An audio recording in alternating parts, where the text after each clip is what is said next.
Hello dear, स्वागत करता हूँ आप सभी को यूट्यूब चैनल नर्सिंग ज्ञान में। आज का वीडियो बहुत शानदार होने वाला है। यहाँ पे देख सकते हैं दोनों से एक एक प्रश्न लेकर आए हैं। ओके, और बहुत महत्वपूर्ण प्रश्न है।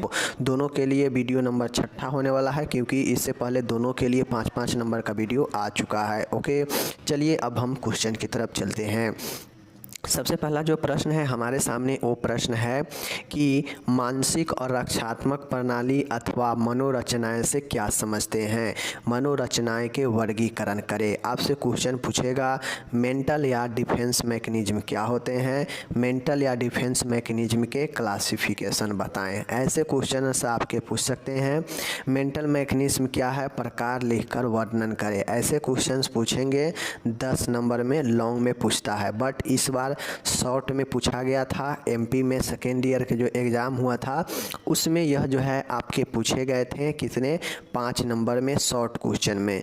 तो वहाँ जो अगर शॉर्ट में पूछेगा तो ज़्यादा लिखने की ज़रूरत नहीं है, बस इसका मतलब लिखिए कि मेंटल डिफेंस मैकेनिज्म होता क्या है और इसके प्रकार को लिख देना है 5 नंबर। ओके, अगर 10 नंबर में पूछेगा तो इसको प्रकारों को भी वर्णन करना पड़ेगा। ओके, चलिए देखते हैं। यहाँ पे देखिएगा आप लोग, मानसिक और रक्षात्मक प्रणाली मेंटल एंड डिफेंस मैकेनिज्म होता क्या है, इस चीज़ को देखिए। मनोरचनाएं अथवा सुरक्षा कार्यविधियाँ वे तकनीक अथवा विधियाँ हैं। देखिए मैं आपको एक चीज़ बता देता हूँ।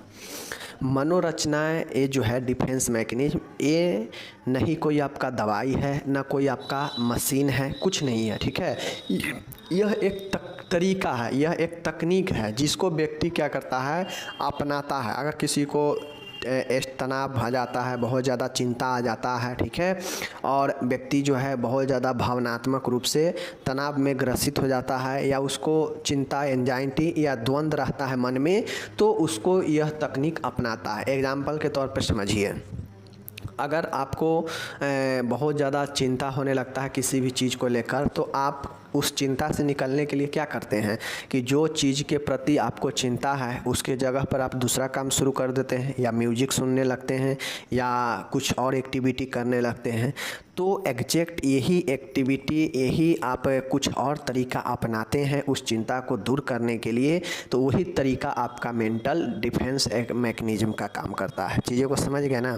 तो बहुत सारे तरीका है जिसके द्वारा व्यक्ति जो है अपनाकर अपने द्वंद्व को, अपने चिंता को, अपने तनाव को दूर करने का प्रयास करता है। ठीक है, चलिए देखिए, मनोरचनाएं अथवा सुरक्षा कार्यविधि भी इसको कहते हैं। यह एक तकनीक या विधि है, ठीक है, जिनका प्रयोग करके व्यक्ति अपना तनाव, अपना चिंता को कम करने अथवा द्वंद्व को सुलझाने के लिए करता है। सीधा समझिए कि डिफेंस मैकेनिज्म एक ऐसा विधि एक ऐसा तकनीक है जिसके द्वारा कोई भी व्यक्ति उपयोग करके अपने अंदर के चिंता को, अपने तनाव को अथवा द्वंद्व को सुलझाने का कोशिश करता है। ठीक है, समझ गए चीज़ को। चलिए, अगर हमें भी टेंशन होगा तो क्या करेंगे, हम चले जाएंगे, या कभी कभी देखते होइएगा कि व्यक्ति अपने बुराइयों को दूसरे के ऊपर थोप देता है, थोपता है कि नहीं, व्यक्ति अपने बुराइयों को दूसरे के ऊपर थोप देता है। यह भी एक तरीका ही है, यही मेंटल डिफेंस मैकेनिज्म का ही, आगे आप पढ़िएगा पता चलेगा टाइप्स में। ठीक है ना। या व्यक्ति क्या करता है, दूसरे के ऊपर तो थोप ही देता है, या व्यक्ति नकल करता है। ठीक है, उसके चीज़ों को अपने अंदर समाने का कोशिश करता है। जब किसी को अच्छाई चीज़ रहता है तो व्यक्ति उसका नकल करके सोचता है कि हम उसके जैसे बन जाए। ठीक है, तो यही टेक्निक जो है आपके होते हैं। ठीक है, बाकी देखिए, ये व्यक्तित्व को प्रारंभिक सुरक्षा प्रदान करता है। ये पर्सनालिटी को क्या करता है कि प्राइमरी जो है सिक्योरिटी देता है। ठीक है, जबकि सभी लोग गंभीर भावनात्मक तनाव के समय विभिन्न पद्धतियों का प्रयोग करते हैं, लेकिन ज़्यादातर परिस्थितियों में इनका निरंतर प्रयोग जो है समस्याओं का संकेत देता है। साथियों, सब व्यक्ति अपने अपने तरीके से अलग अलग तकनीक का प्रयोग करते हैं। किसी को अगर समस्या आता है तो व्यक्ति अलग अलग तकनीकों का प्रयोग करता है। कोई म्यूजिक सुनता है, कोई अलग काम करता है उस काम से हटकर। ठीक है, कोई ऐसे भी होता है जो अपने गलतियों को दूसरे के ऊपर थोप कर निकलना चाहता है उससे। ठीक है ना। या कोई ऐसे होते हैं जो तरह तरह के अलग अलग युक्ति का उपयोग करता है, मतलब किसी चीज़ का उपयोग करता है, ठीक है, आसान बनाने के लिए। तो ये सारे जो तकनीक होते हैं व्यक्ति को प्रारंभिक व्यक्तित्व का सुरक्षा देता है। ठीक है, फर्स्ट प्राइमरी देता है। कभी कभी व्यक्ति जो क्या होता है कि गंभीर भावनात्मक तनाव में जाता है तो अलग अलग पद्धतियों अलग अलग जो है चीज़ों का प्रयोग करता है इससे निकलने के लिए। लेकिन ज़्यादातर परिस्थिति में होता यह है कि अगर कोई व्यक्ति निरंतर इसका अगर उपयोग करने लगे इस तरीके का कि वो हमेशा तनाव से निकलना कोशिश करे, हमेशा द्वंद्व से निकलने का कोशिश करे, ठीक है, चिंता से निकलने का कोशिश करे और इसके लिए अलग अलग विधि अपनाए हमेशा निरंतर, तो यह कहीं ना कहीं एक बीमारी का संकेत देता है। ठीक है, जैसे मान गए हम बरसों बाद या 10 दिनों या महीने 2 महीने 4 महीने के बाद हमें आज तनाव आ गया, तो हम इस या किसी काम न होने के बाद जो है तनाव आता है। ठीक है, तो अगर हमें ये चीज़ें उत्पन्न हो रहा है तो हम क्या करेंगे, कुछ ऐसा काम करेंगे जिसके कारण हमारा तनाव जो है ख़त्म हो जाए। ठीक है, तो यही जो काम करेंगे, जो सोचेंगे कोई और चीज़ें, वही तकनीक होगा। ठीक है, लेकिन अगर हम इसका निरंतर उपयोग कर रहे हैं, बार बार इसका उपयोग करने का हम कोशिश कर रहे हैं कि हम बार बार म्यूजिक सुन के, बार बार कोई और काम करके, बार बार किसी और को दोषी करार देकर हम इससे निकलने का प्रयास करते हैं, तो कहीं ना कहीं यह समस्या का एक संकेत है। समझ गए? तो आपको फिर डॉक्टर से कंसल्ट करनी चाहिए। तो ये जो है सारी चीज़ें मैं आपको बता दिया। अब चलिए यहाँ पे चीज़ों को आगे देखते हैं। अब इसका देखिए, ये जो चीज़ें मैं ऊपर अभी जाना हूँ आप लोग को बताए हैं, यह जो है मनोरचनाएं का अलग अलग परिणाम होता है और इसके परिणामों के आधार पर 2 तरीके से बांटे गए हैं। मतलब डिफेंस मैकेनिज्म, और जो डिफेंस मैकेनिज्म है इसको एक पॉजिटिव में और एक निगेटिव में बांटा गया है। पॉजिटिव का और निगेटिव का दोनों का अलग अलग परिणाम होते हैं।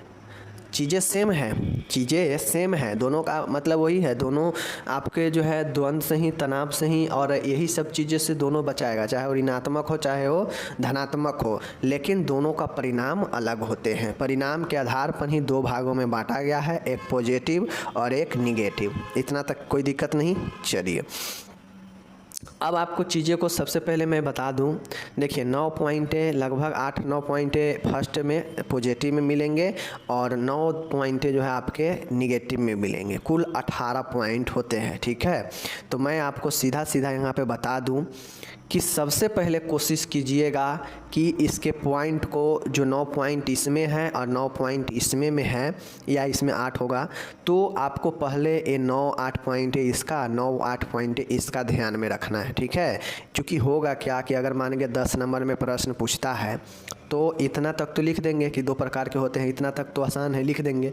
उसके बाद अगर आपको मान गए कंप्लीट नहीं याद है, तो अगर सिर्फ 9 पॉइंट ही इसका याद है तो लिखेंगे कि सकारात्मक जो है मनोरचनाएं निम्न है और उसमें 9 पॉइंट सीरियली नीचे ऊपर करके 9 पॉइंट तक लिख देंगे, तो ये हो जाएगा। फिर लिखेंगे कि ऋणात्मक जो है मनोरचनाएं निम्न है, तो उसके बाद फिर नीचे 9 पॉइंट लिख देंगे, तो 2-2.5 पेज का ऐसे भी आपका हो जाएगा। तो 10 में 8 नंबर ऐसे मिल जाएंगे। ठीक है, लेकिन अगर आपको पूछ देगा कि प्रकार के साथ में वर्णन करें, तो आपको वर्णन करना पड़ेगा। तो इस 9 में से 9 पॉइंट जो दोनों में हम आगे देखेंगे, कम से कम 9 में से 5-5 का जो है आपको वर्णन करना पड़ेगा। याद तो 9 पॉइंट लिखना पड़ेगा, पहले आपको पॉइंट ही ऊपर में लिख देना है कि पॉजिटिव रचनाएं ये सब है, ये सब है, ये सब है, ये सब है, 9 लिख दीजिएगा या 8 लिख दीजिएगा, फिर दूसरे में 9 या 8 लिख दीजिएगा। उसके बाद वर्णन करने में चलिएगा तो कम से कम पॉजिटिव से 5 का और निगेटिव से 5 का वर्णन कर दीजिएगा, तो जिससे होगा क्या कि आपको पूरा नंबर मिल जाएंगे। ओके, चलिए बता देते हैं अब। पॉजिटिव डिफेंस मैकेनिज्म, इसमें निम्नलिखित मनोरचनाएं शामिल होते हैं। कौन कौन से शामिल होते हैं? पहला है कॉम्पेनेंसन, मतलब क्षतिपूर्ति। क्षतिपूर्ति का मतलब होता है कि किसी दूसरे क्षेत्र में वास्तविक अथवा काल्पनिक कमियों को पूरा करने के लिए अतिरिक्त प्रयास करना। जैसे हमारे काम में कहीं कमी रह गया है, ठीक है, हमारे काम में किसी काम में कमी रहने से वो काम नहीं हो पाया और उसके प्रति काम नहीं हुआ तो हमारे अंदर तनाव, चिंता उत्पन्न हो सकता है, द्वंद्व उत्पन्न हो सकता है। ठीक है, उस काम के प्रति कि क्यों नहीं हुआ, बहुत रंग के सवाल होने लगता है दिमाग में। तो इस प्रकार हम चाहते हैं कि इसको दूर करें, तो हम क्या करते हैं? क्षतिपूर्ति करते हैं। मतलब जो पहला क्षेत्र था वहाँ पे जो भी हमारा कमी था, उस कमियों को हम क्या करेंगे? दूर करने का प्रयास करेंगे, यानी उसके क्षति को पूर्ति करने का प्रयास करेंगे। ठीक है, जैसे 4 खन्ना है, ठीक है, 4 खन्ना है, 1 नंबर, 2 नंबर, 3 नंबर दे दिए। ठीक है, 3 नंबर दे दिए और हम इस बीच में कुछ नहीं नंबर दिए, यहाँ पे 3 दे दिए। तो जब तक यह सीरियल पूरा नहीं होगा जब तक हम बीच में नंबर नहीं देंगे, ठीक है।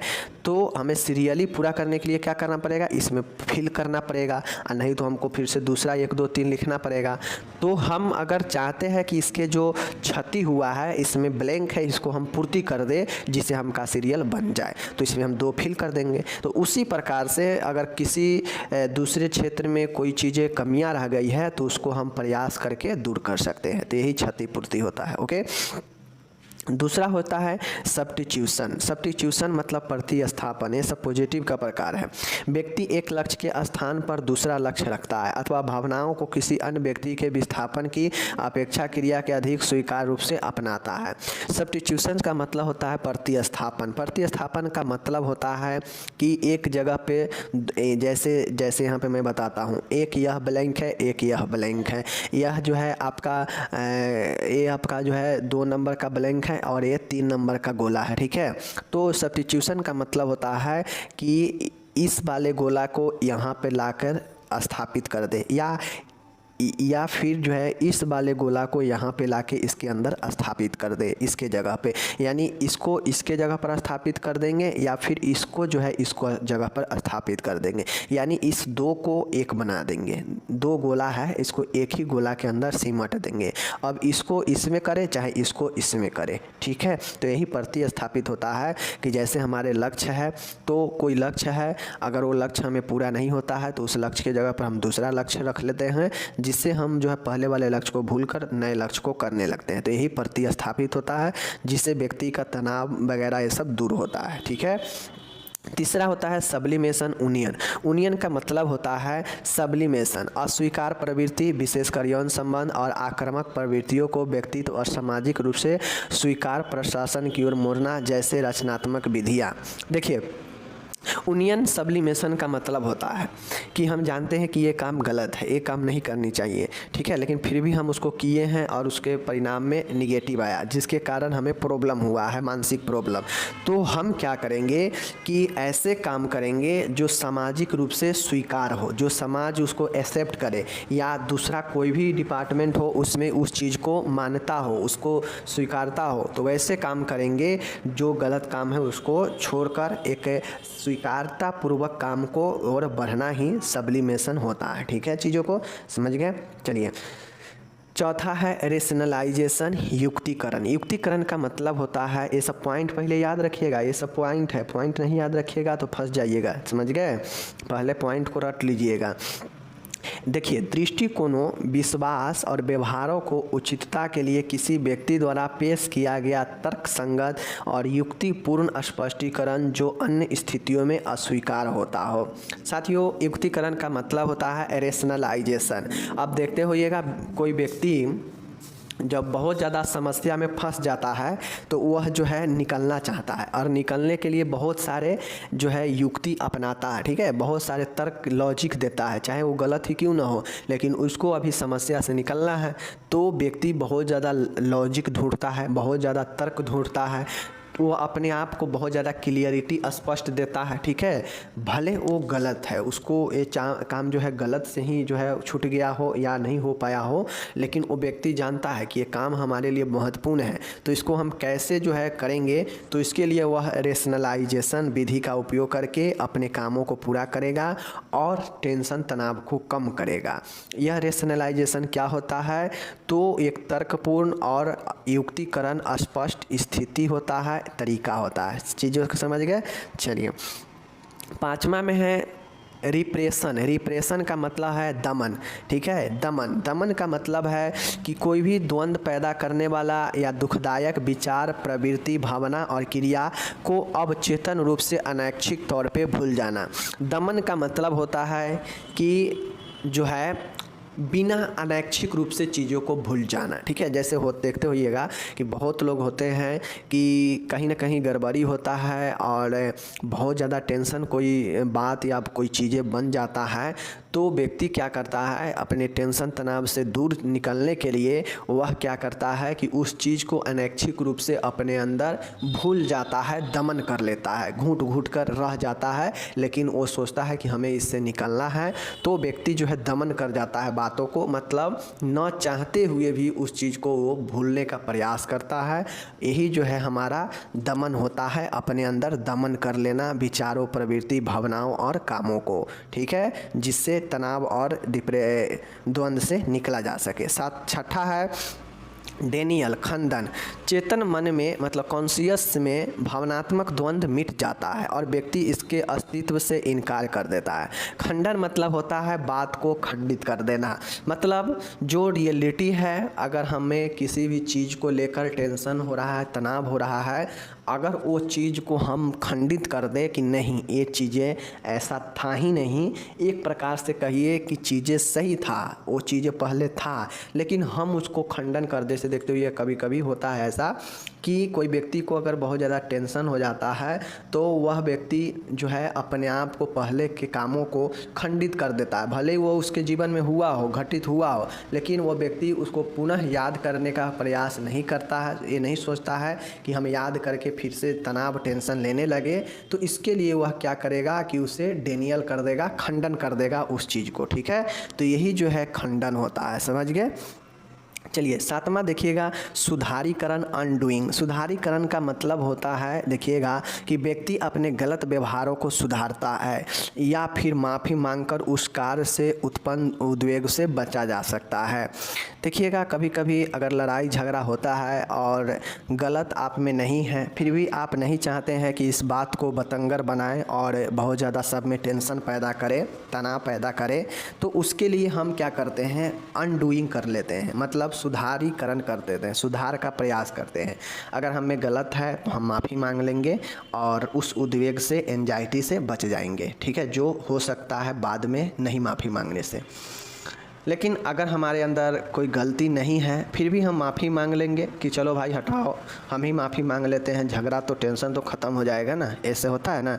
या व्यक्ति अपने गलतियों को सुधारने का भी प्रयास करता है। तो इस प्रकार से सातवां पॉइंट सुधारीकरण, अनडूइंग का है। एंड आठवां है आइडेंटिफिकेशन, मतलब तादात्म्य। दूसरों को निश्चित विशेषताओं को स्वयं से जोड़ना अचेता अवस्था में होता है तथा यह सुपर ईगो के विकास में महत्वपूर्ण भूमिका निभाता है।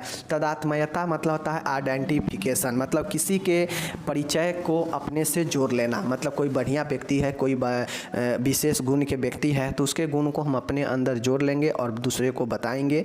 तो यह भी एक व्यक्ति को अपने अंदर, चूँकि हम जानते हैं कि अपने अंदर अगर कोई कमियां रहेगा तो इस कमी के लेकर भी व्यक्ति को टेंशन और तनाव उत्पन्न होता है, ठीक है ना, होता है ना। तो इस कारण से भी व्यक्ति को जो है टेंशन, तनाव होता है अपने क्या चीज़, परिचय को लेकर, अपने पहचान को लेकर, ठीक है, कि हम बहुत गलत है, ये है, वो है, डिस्टर्ड है। तो इस कारण अगर व्यक्ति अपने पहचान को छुपाना चाहता है तो क्या करता है कि आइडेंटिफिकेशन में किसी के विशेषता को स्वयं से जोड़ लेता है, जिससे व्यक्ति को लगता है कि चलो भाई हम भी थोड़ा नाम वाले हो जाएंगे, दूसरे को ही पहचान से सही, लेकिन हमें भी लोग इस पहचान से, इस चीज़ें से जानने लगेंगे। तो यही जो है आइडेंटिफिकेशन आठवां होता है, ओके। नौवां होता है स्थानांतरण, ट्रांसफरेंस। ट्रांसफरेंस का मतलब होता है कि स्थानांतरण, महत्वपूर्ण व्यक्तियों के प्रति पूर्व सकारात्मक अथवा नकारात्मक भावनाएं वर्तमान में किसी और व्यक्ति पर लागू हो जाता है। महत्वपूर्ण व्यक्तियों के प्रति पूर्व सकारात्मक और नकारात्मक भावनाएं वर्तमान में किसी और व्यक्ति पर लागू हो जाता है। स्थानांतरण का मतलब होता है ट्रांसफरेंस। ट्रांसफरेंस का यहाँ मतलब है कि जो मैं पहले काम किया, ठीक है, जो मैं पहले काम किया, पहले वाला काम मेरा चाहे निगेटिव हो चाहे पॉजिटिव हो, वो काम मेरा पहले का अभी किसी और पर लागू हो जाता है या स्थानांतरित हो जाता है, तो वही जो है स्थानांतरण या ट्रांसफरेंस कहलाता है। और यह एक पॉजिटिव क्या होते हैं, डिफेंस मैकेनिज्म होते हैं। तो इस प्रकार से 9 पॉइंट मैंने आपको बताया, यह आपके पॉजिटिव है, ठीक है, चीज़ों को समझ गए। चलिए अब हम लोग चलते हैं निगेटिव डिफेंस मैकेनिज्म की तरफ, जो कि एक नकारात्मक मनोरचनाएं हैं और ये निम्नलिखित ये भी 9-10 पॉइंटें होंगे। चलिए देखिए, पहला है सप्रेशन, और ऊपर में क्या था, दमन था। तो नीचे में क्या होगा, समन है। देखिए ऊपर में पॉजिटिव में एक पॉइंट पे दमन था, रिप्रेशन, तो यहाँ पे है दमन है सप्रेशन। देख लीजिए, द्वंद्व पैदा करने वाले कष्टकारक विचारों, प्रवृत्तियों, भावनाओं और परिस्थितियों को अवचेतन रूप में अनैच्छिक तौर पे भूल जाना। वहाँ भी वही चीज़ें था कि अपने अंदर चीज़ों को दमित कर जाना, अपने अंदर चीज़ों को क्या करना, घुट घुट कर रह जाना, ठीक है। और समन का मतलब है कि अनैच्छिक तौर पे चीज़ों को भूल जाना, मीन्स वही चीज़ें है यहाँ भी कि मतलब बिना चाहते हुए भी, ना चाहते हुए भी, अनैच्छिक रूप में भी हम चीज़ों को भूल जाएंगे, जो भी गलत चीज़ें हैं उसको भूल जाएंगे ना चाहते हुए भी, और वही जो है हमारा समन का काम करेगा, जिससे हमें आगे बढ़ने में मदद भी मिलेगा। और ये निगेटिव प्रकार के डिफेंस मैकेनिज्म है। ओके, चलिए पहला सप्रेशन दम समन हो गया। अब वहाँ पे सब्स्टिट्यूशन था, प्रतिस्थापित था, तो यहाँ पे विस्थापन है, डिस्प्लेसमेंट है। प्रतिस्थापित मतलब किसी चीज़ के जगह पर दूसरा चीज़ को ला देना, वो प्रतिस्थापित था। लेकिन यहाँ पे डिस्प्लेसमेंट है, विस्थापन है। भावनात्मक रूप से सजग स्थिति अथवा वस्तु से संबंधित भावनाएं उससे संबंध सुरक्षित प्रतिस्थापित स्थिति अथवा वस्तु से जुड़ जाती है। देखिए डिस्प्लेसमेंट और वहाँ पे क्या था हमारा, सब्स्टिट्यूशन। सब्स्टिट्यूशन मतलब था कि दो चीज़ों के जगह पर कोई दो चीज़ें आपस में एक ही चीज़ बन जाए, चाहे ए वाला इस पे चला जाए या ए वाला इस पर चला जाए। उसी प्रकार से विचार, किसी भी चीज़ के लिए टेंशन हो तो हम जिस भी चीज़ के लिए टेंशन हो उसको जो है हम किसी दो चीज़ों के लाकर उस पर रख देंगे और वो ख़त्म हो जाएगा। इसी प्रकार से डिस्प्लेसमेंट है, मतलब एक जगह से दूसरे जगह, जैसे डिस्प्लेसमेंट मतलब विस्थापन। जैसे एक चीज़ें यहाँ पे है, ठीक है, और यहाँ पे हमें चीज़ें से कष्ट हो रहा है, दिक्कत हो रहा है, तनाव हो रहा है, तो इस यहाँ से जो है हम इसको क्या करेंगे, इधर डिस्प्लेसमेंट कर देंगे, मतलब विस्थापित कर देंगे, यहाँ ला देंगे, ठीक है। तो यही जो है हमारा विस्थापित हो गया। यानी एक कोई विचार है, कोई भी चीज़ भावना हो सकता है, इसको हम उठाकर यहाँ ला देंगे, स्थानांतरित कर देंगे और यहाँ जो है स्थित कर देंगे दूसरे के साथ, तो यही विस्थापित हो जाएगा, ठीक है।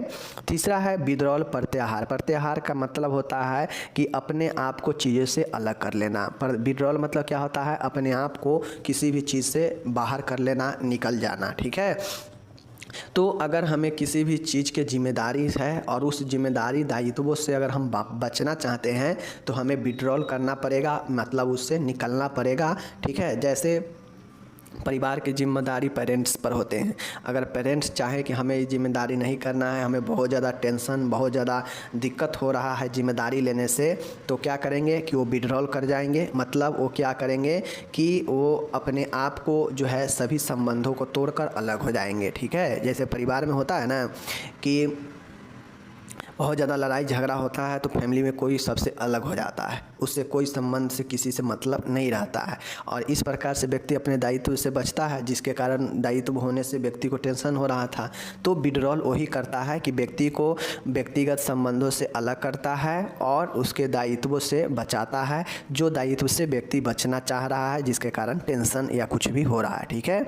चौथा है प्रक्षेपण, प्रोजेक्शन होता है। प्रोजेक्शन का मतलब है कि कोई भी ऐसे असहनीय भावना या दुखदायी प्रभाव है, इसके कारण व्यक्ति अपनी भावनाओं व इच्छाओं को दूसरी की ओर धकेल देता है। देखिए प्रोजेक्शन मतलब प्रक्षेपण। प्रक्षेपण का मतलब होता है कि अपनी भावनाओं को या अपनी किसी भी इच्छाओं को दूसरे पर थोप देना या धकेल देना, ठीक है। जैसे हम अपनी कमियों को, हम अपनी इच्छाओं को दूसरे पर, जैसे बच्चा क्लास में हल्ला कर दिया, उसमें से बहुत सारे हल्ला किया, लेकिन क्या होता है बगल वाला हल्ला नहीं किया है और एक बगल वाला हल्ला किया है, तो जो हल्ला किया है वो चुपचाप रहता है, और जब टीचर बोलते हैं कौन हल्ला किया, तो वो नाम दूसरे को लगा दिया, साइड वाले बच्चे को। तो यही चीज़ें मतलब है प्रोजेक्शन, कि अपने इच्छा, अपने भावनाओं को दूसरे की ओर धकेल देता है, ठीक है, और यही प्रक्षेपण हो जाता है। इससे ऑब्जेक्टिव भी पूछा था, ठीक है। चलिए प्रतिगमन क्या होता है, देख लीजिए रिग्रेशन। प्रतिगमन का मतलब होता है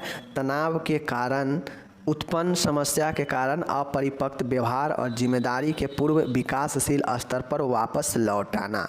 इसका मतलब होता है प्रतिगमन कि मतलब कोई हम काम स्टार्ट किए, ठीक है, अभी वो काम स्टार्टिंग ही है, प्रोसेस में है, लेकिन हमें उस काम को करने से दिक्कत आ रहा है, तनाव हो रहा है, तो हम क्या करेंगे कि वो जहाँ पे कामें हैं, जिस अथी पे है, वहाँ पे ही हम छोड़ देंगे और वापस से लौट आएंगे हम अपने स्टेबल कंडीशन में। यानी हम अपने जिम्मेदारी को क्या करेंगे, छोड़कर वापस अपने पथ पर लौट आएंगे और यही प्रतिगमन होता है, ठीक है। तो यही रिग्रेशन होता है, जो कि 5वां पॉइंट। छठा है फिक्सेशन, मतलब स्थिरीकरण। अगर किसी को बचना है तनाव से, द्वंद्व से, ठीक है, भावनात्मक चीज़ों से, तो स्थिरीकरण एक निगेटिव डिफेंस मैकेनिज्म है। इसमें व्यक्ति के व्यक्तित्व एक बिंदु पर आकर स्थित हो जाता है और वह वयस्क होने के बाद भी अपरिपक्व व्यवहार प्रदर्शित करता है। सीधा समझिए कि आप पे एक बहुत इंटेलिजेंट व्यक्ति है, लेकिन कुछ ऐसे कंडीशन आ गया जहाँ पे आपको एकदम से मूक बनना पड़े, मूक बधिर, जिसको हम लोग गूंगा कहते हैं, तो हम गूंगा भी बन जाते हैं, ठीक है। वही एक स्थिरीकरण होता है कि हम मैच्योर होने के बाद भी इमैच्योर की तरह व्यवहार प्रदर्शित करते हैं, यानी एक बिंदु पर आकर स्थित हो जाते हैं, ठीक है। न बोलते हैं, न हंसते हैं, न कुछ करते हैं, हमारा अपरिपक्व व्यवहार प्रदर्शित होता है। तो ये फिक्सेशन हो गया, स्थिरीकरण। 7वां है प्रतिक्रिया निर्माण, रिएक्शन फॉर्मेशन। व्यक्ति अब चेतन रूप से अस्वीकार भावनाओं को पीछे धकेल देता है और बिल्कुल विपरीत ढंग से व्यवहार करता है, ठीक है। प्रतिक्रिया निर्माण के मतलब है कि यहाँ पे नए प्रतिक्रिया रिएक्शन का निर्माण होता है। जो भी चीज़ें हैं, ठीक है, उसको क्या करता है कि अपने अचेतन मन में इसे क्या करता है, ढकेल देता है, ताकि कोई चीज़ें याद ना आवे और बिल्कुल विपरीत व्यवहार जो है दर्शाता है। जैसे देखते होइएगा कि व्यक्ति का ऑटोमेटिक माइंड चेंज होता है, तो पहले कुछ और जो है प्रतिक्रिया करेगा और जैसे ही माइंड वो अपना चेंज करेगा तो अलग से बात, अलग टाइप का बात करने लगेगा। मीन्स क्या हुआ कि वो रिएक्शन का फॉर्मेशन करने लगा, मतलब अपने प्रतिक्रिया को बदल दिया और निर्माण कर लिया, ठीक है। जो पहले था उसको भूल गया, अपने अचेतन मन में धकेल दिया और विपरीत ढंग से अपना व्यवहार अब दिखाने लगा, ठीक है। तो ये 7वां पॉइंट है। 8वां है डिसोसिएशन, मनोविच्छेदन। मनोविच्छेदन का मतलब होता है कि व्यक्ति अनैच्छिक रूप से दुख अनुभवों को आंशिक रूप से भूल जाता है या अपनी जिम्मेदारियों के प्रति लापरवाह हो जाता है। इसे आंशिक स्मृति लोप, पार्शियल एमनेसिया भी कहते हैं। मनोविच्छेदन डिसोसिएशन का मतलब होता है कि व्यक्ति अपने दुखों व अनुभवों को आंशिक रूप से भूल जाता है, अपनी जिम्मेदारी के प्रति व्यक्ति लापरवाह हो जाता है और इसे आंशिक स्मृति लोप भी कहते हैं। लेकिन यह क्या होता है, यह एक तरीका है, व्यक्ति अपने तनाव, अपने द्वंद्व को सुलझाने के लिए अपनाता है कि अपने दुख को, अपने अनुभव को आंशिक रूप से थोड़ा देर के लिए भूल जाता है और अपने जिम्मेदारियों से लापरवाह हो जाता है, ताकि उसे जो है उस कंडीशन से निकलने में फ़ायदा मिले, ठीक है। तो ये डिसोसिएशन, मनोविच्छेद यही होता है, ओके। 9वां देखिएगा कन्वर्जन होता है, रूपांतरण। मानसिक द्वंद्व का अवचेतन प्रकटता शारीरिक लक्षणों द्वारा खुले तौर पर बगैर चिंता के किया जाता है, ठीक है। रूपांतरण समझ गए, मतलब किसी को रूपांतरण कर देना। 10वां देखिएगा कल्पना तरंग, फैंटेसी है, मतलब व्यक्ति द्वारा अपनी इच्छाओं को, अपूर्ण इच्छाओं को या कमियों को संतुष्ट होता है और उसे जो है पूरा करने का कोशिश करता है। कल्पना तरंग का मतलब होता है कि अपने अपूर्ण इच्छाओं और कमियों को पूरा करने के लिए किए गए कल्पना ही कल्पना तरंग कहलाते हैं, ठीक है। तो अब यहाँ पे आपका हो गया ख़त्म। 9 पॉइंटें पॉजिटिव में था और 10 पॉइंटें निगेटिव में था। दोनों को आपको एक बार अच्छे से पढ़ लेना है, महत्वपूर्ण प्रश्न है। वीडियो बड़ा हो जाएगा, नहीं तो एक बार और रिपीट कर देते, ओके। चलिए एक और प्रश्न है चाइल्ड हेल्थ से, उसको देखना ज़रूरी है, हिंदी इंग्लिश सब दिया गया। अब यहाँ पर हम लोग देखते हैं, बड़ा रखिएगा। धन्यवाद, टेक केयर, बाय बाय, नमस्कार।